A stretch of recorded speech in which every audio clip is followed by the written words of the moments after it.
Hello, dear listener, dear viewer. My name is Mompoloki Lerumo Mogobe, the host of this program, Mogobe Nuggets of Wisdom podcast. Today, I have yet another exciting guest for you. I've brought in Mr. Taolo Moshaga, who happens to be my cousin. More importantly, happens to be one of my mentors. We're going to talk about the subject of transformation. He runs a transformation company, but let me not take words out of his mouth.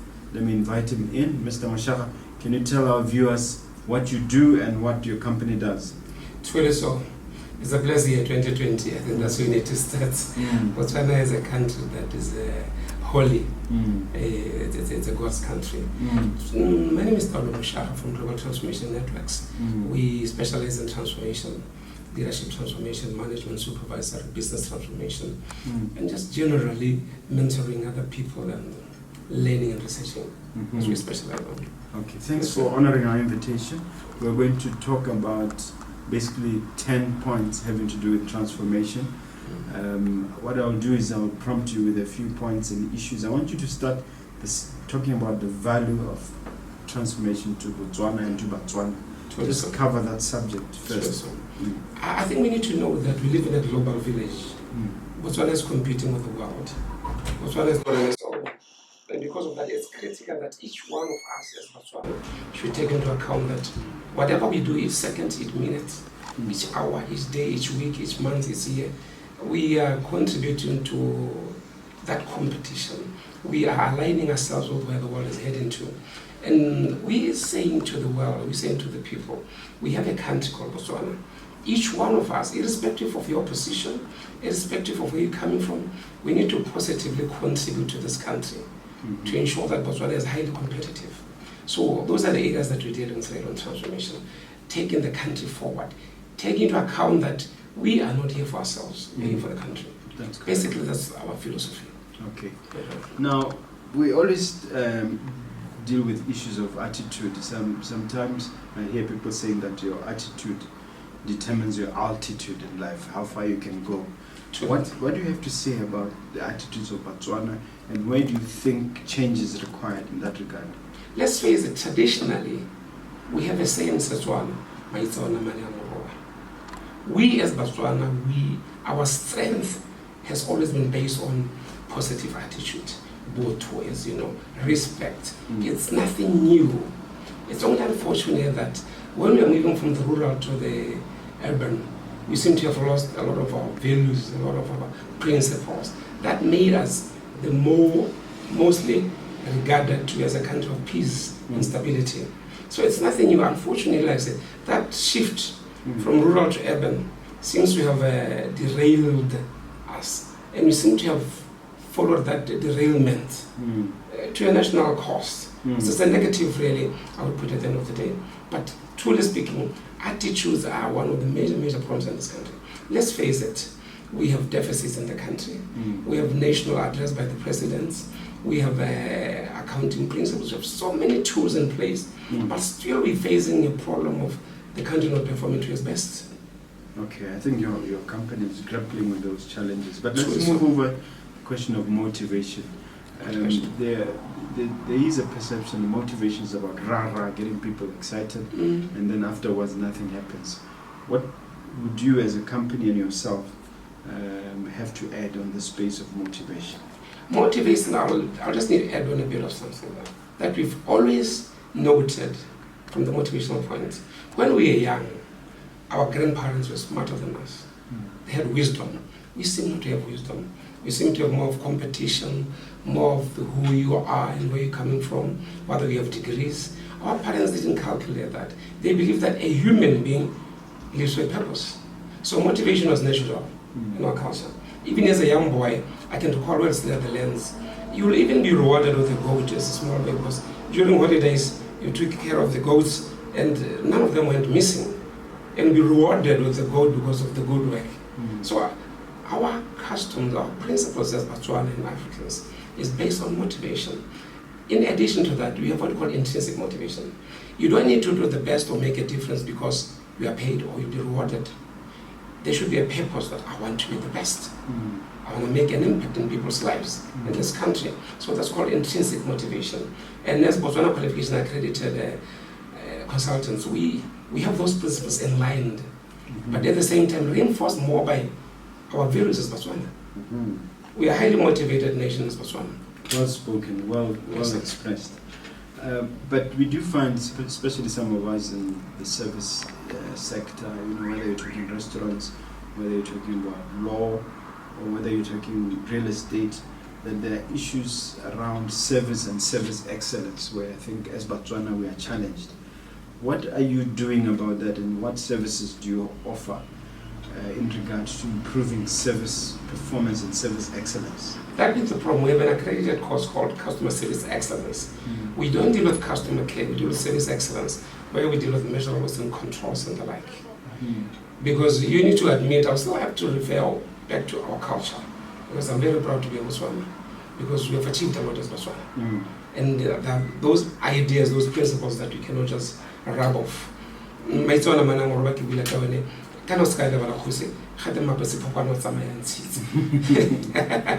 our tradition, branding is key, is critical. And we brand ourselves, we believe in body language. It's one of the critical areas that we deal with. Positive body language. Keeping your chest up and holding your head high. And being welcoming. Even the tone of the voice when you talk to people, those kind of things. But we do have accredited courses. How long do they take? What type of courses do you have? They take 3 days. Their customer service excellence takes 3 days. The one dealing with positive attitudes towards workplace is a 2-day accredited course. All our modules are accredited courses. Wonderful. Also qualification from the accredited and conducted by fully accredited trainers of BQA. Wonderful. Let's talk about supervision. This is really the relationship between the employer or the manager and the employee and how they interrelate. We have a level 3 course on supervision as well. The most unfortunate thing with why Botswana is not doing well, one of the critical areas that we seem not to be taking into account, supervision. Whether it's political, whether it's business, whether it's social, supervision. You're talking about monitoring, planning, evaluating, making thorough follow-ups, ensuring that your subordinates are well informed. Where is the biggest weakness and how can it be addressed? I think it's more on the supervisory side. In Botswana, if you have leaders who are not good supervisors and good leaders, by example, what happens is that those who are coming from the back, from behind, or those that we're supposed to be leading, they lose track. They learn bad habits from us, in short. And that's what is happening in Botswana. A lot of times I realize that we lack effective supervision. And we have a developed course accredited by BK in that as well. Where we deal with supervision, planning, controlling. It's a 3-day course. Dealing with planning, controlling, measurables, controls, positive thinking, those kind of areas. And I assume the budget is flexible. It's flexible, yeah. We are professionals, it's flexible. Yeah. Yes, sir. Let's talk about relevance. Relevance. Yes.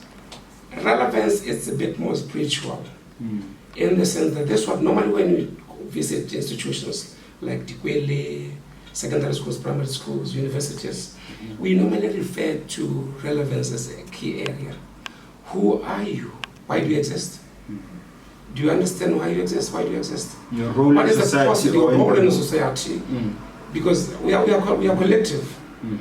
Whatever each Botswana does in each second has whether a negative impact or a positive impact to this country. So that's what we mean by relevance. So how relevant are we? Do we take into account our contribution to ourselves? Do we brand ourselves? Are we brands? Do we brand the country? Do we brand our family? Do you take time at least to persuade? Are you saying that we should see ourselves as individual brands? We should. You can't just exist as with no identity. You need to be a brand.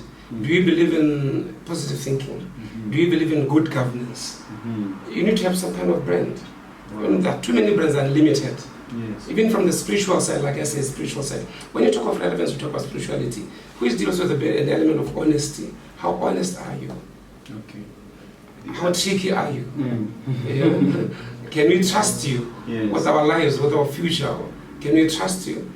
It's a broad subject. And I love it because it has a lot of spiritual identity to that as well. And I think that some of the modules incorporate that. True. Let's talk about maintenance. This is where I suppose you're reaching a certain level and you want to maintain the momentum. True that. Maintenance we're dealing with here, we developed a course called Developing Standards and Controls, which deals specifically with the methodology, systems, logics of how things should be done well to excel. Well, to the level where it will be accepted. It can be accepted nationally, it can be continentally, it can be globally. There are different levels of acceptance when you're dealing with maintenance. What we're saying is that with all the policies and regulations that we have in place, do we really, truly, for the sake of this country, ensure that they are well maintained to the extent that positive economic reflection can be reflected? All right. Empowering. Let's suppose you get into an organization and you see that they're lagging behind. How do you tackle the issue of empowerment? You need to do what you call a situational analysis. You need to know why the organization is not doing well. What are the key areas? Where has it started? What have been the problems? How long has it been a problem? What are the key areas of technical and non-technical performance indicators, they say. KPIs. Key performance indicators. But before you get to that, you need to get to key result areas. Then that's when we come up with indicators. For measurable purposes. For some of us who don't know, I'll give an example. Let me give an example. When annually the president gives out this presidential awards, it's meant to be an empowering tool. Yes. It's empowering. It tells a little with motivation. Empowering. Are you the kind of supervisor or manager or individual who always wants to tell people what to do? Or can you be told what to do? Do you get advice or you never get advice, you just get advices? You just delegate. Do you delegate? Because delegation is part of empowering. When you delegate to somebody, you're giving somebody the authority, the responsibility, of course the accountability is with you. Yes. That kind of leadership style. And it's part of our tradition. In our culture we empower. Your uncle will leave you at the kettle post alone. There's some aspect of mentoring there. Of course, it's really so. It's mentoring at the same time. Your uncle will leave you at the kettle post with goes with whatever, with cows, for 2 days. He'll tell you, son, my nephew, 1, 2, 3, 4, 5 should be in place. They should be in place. You see? So there's a lot of guidance and power. Absolutely. Yeah.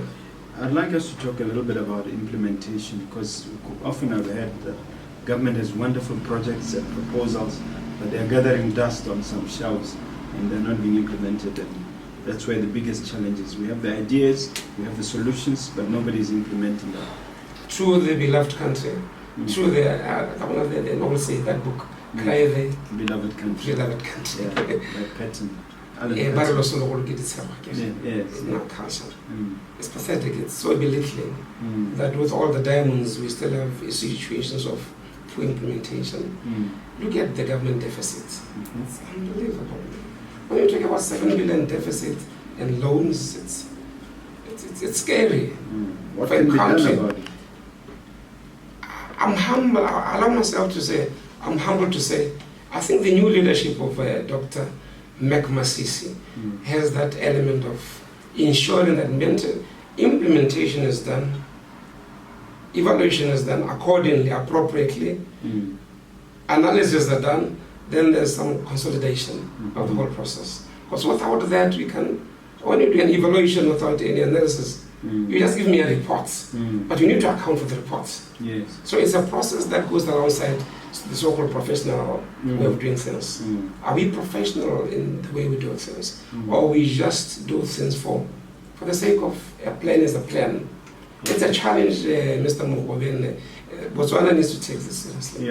Our parents were masters of this game of implementation. They will know the right tools, they will know the right time, they have the right strategies to put it together, they have the right processes.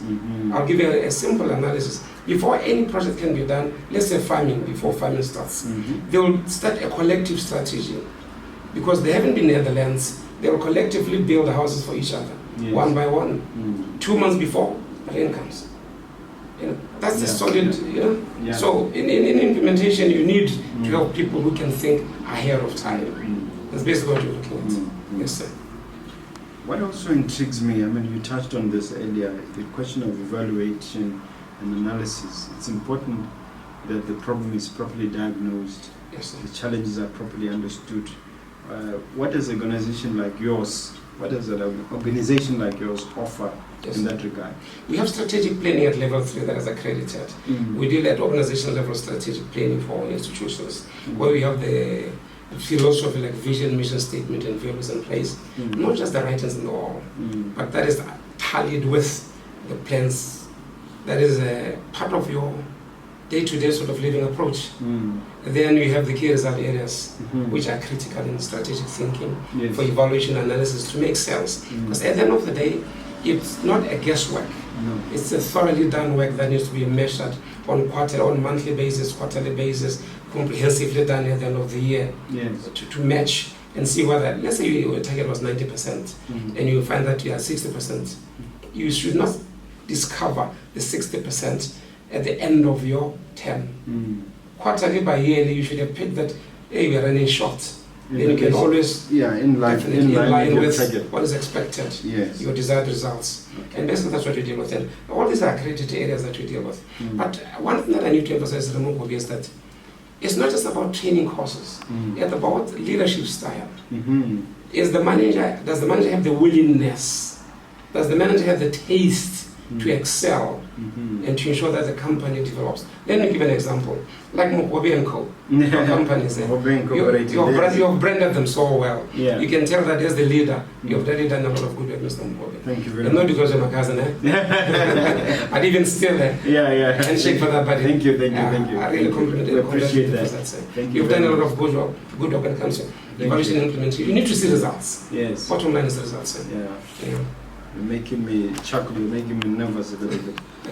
Now, as we conclude our discussion, our time together, I want you to give us your take as to what your outlook on this subject of transformation are, what your company is doing, and sort of give us your overall last message, if you like, your closing remarks, if you like. Thank you very much. I would just like to encourage Botswana, because a lot of times we do training using what we call the VET, training levy, which is a positive inducement introduced by government. Is it 3%? It's definitely somewhere there.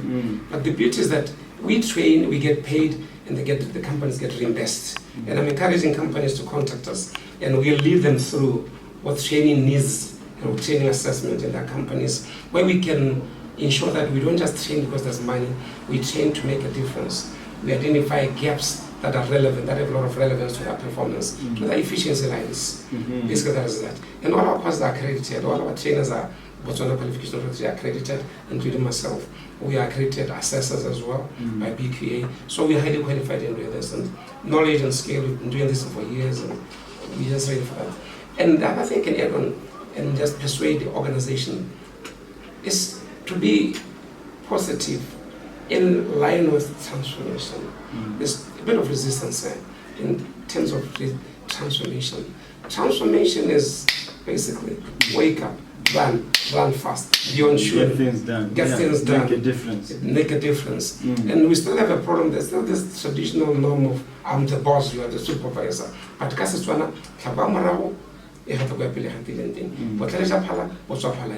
even your subordinate can come up with a solid, beautiful idea that can take your organization a step further. So we need organizations to open up for that stuff, to trust them and empower them, of course, with responsibility and accountability. But at the end of the day, I've been holding this flag, Mr. Mogobe. Yeah, I see that you're waving. Each one of us should understand one thing. We have this country ahead of us to love, to respect, to ensure that whatever you do, whatever you say, even the words, it's either you are Team Botswana, bad or good. If only we can remember that little bit. We went to school, secondary universities, because of this country. Country's image comes first. Country's image first. That's why you see a lot of negativity in the country these days. Because we forget one thing. We have a country, our brand is here. Look at this beautiful house, Mr. Yeah, absolutely. Botswana, we are watching. Give us your contact details. Email tmoshaga@yahoo.com, small letters. tmoshaga@yahoo.com, small letters. 71574868. Yes. That is the number that we use for business and WhatsApp. We use a lot of WhatsApp group here. 71 57 4868. It's a WhatsApp number group as well. And the other thing that we can say that even NGOs, for non-profit making, because we do a lot of transformation, we are not just strictly saying we want money. We are here to make a difference in this country. So institutions should feel encouraged to contact us for help. Okay. We look at it. Schools. Are you on social media, Facebook? We basically on that on the WhatsApp. That's what we're working mostly. Okay. We are launching end of February a new brand, and we are holding on that. And we are rebranding. We're rebranding. So. Okay. Yeah. Thank you very much. It was a privilege and an honor to talk to you. I need to thank you, Mr. Mogobe, the great man. Mr. Mogobe, the great Kazi. Thank you. It's a pleasure. Yeah, welcome. And yes, thank you very much. And your team as well. All right. Thank you.